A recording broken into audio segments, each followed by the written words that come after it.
Assalamualaikum warahmatullahi wabarakatuh. Halo semuanya, kembali lagi dengan saya Amelia Putri dari Prodi Pendidikan Bahasa dan Sastra Indonesia, Fakultas Keguruan dan Ilmu Pendidikan Universitas Riau.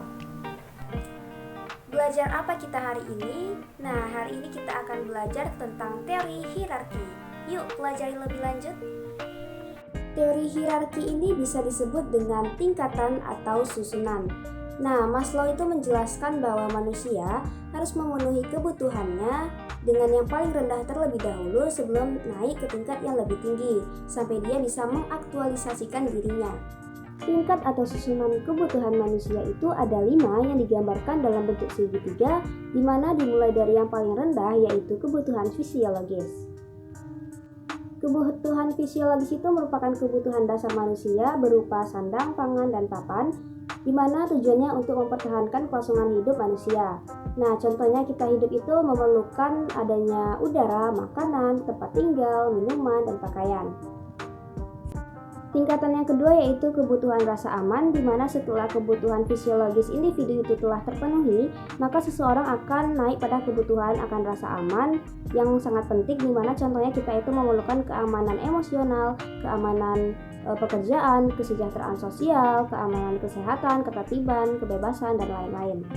Ketiga yaitu kebutuhan akan cinta dan rasa kasih sayang. Setelah kebutuhan fisiologis dan kebutuhan rasa aman itu terpenuhi, kebutuhan manusia yang ketiga ini adalah kebutuhan sosial yang melibatkan perasaan, di mana seseorang itu membutuhkan rasa kasih sayang atau rasa cinta dari orang sekitarnya.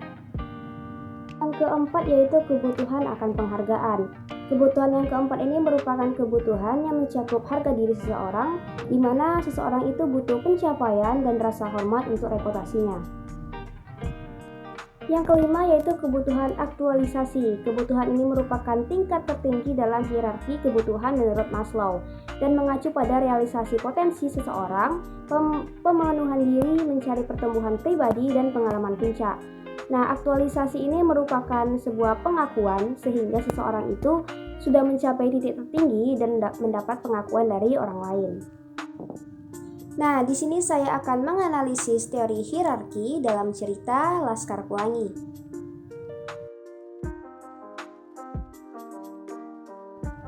Yang pertama yaitu kebutuhan fisiologis. Dalam cerita Laskar Pelangi, ketika bangun pagi, tokoh aku membutuhkan tenaga untuk menjalankan aktivitasnya sehari-hari, yaitu pergi sekolah.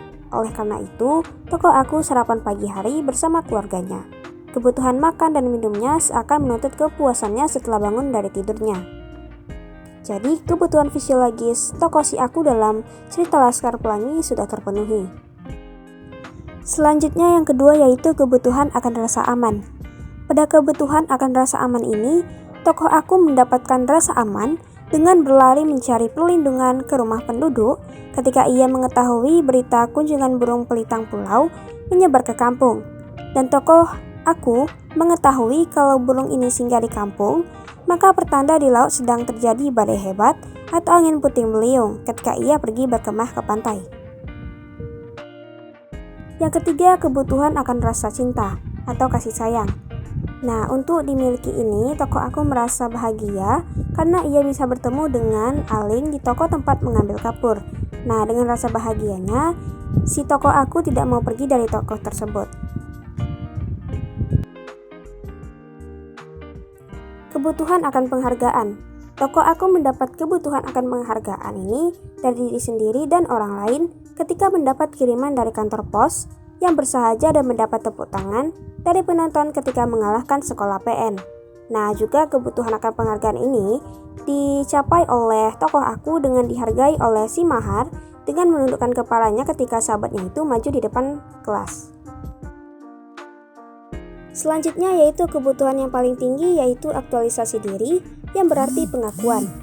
Kebutuhan aktualisasi dari tokoh aku sudah terpenuhi dengan baik. Aktualisasi diri menunjukkan tokoh aku yang selalu memberikan apresiasi yang tinggi terhadap Pelangi.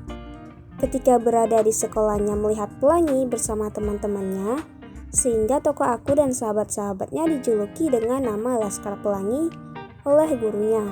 karena sering membangga-banggakan ciptaan Allah Subhanahu wa taala, yaitu pelangi, karena baginya pelangi adalah lukisan alam yang indah. Oke, mungkin sampai di sini saja penjelasan saya tentang teori hierarki.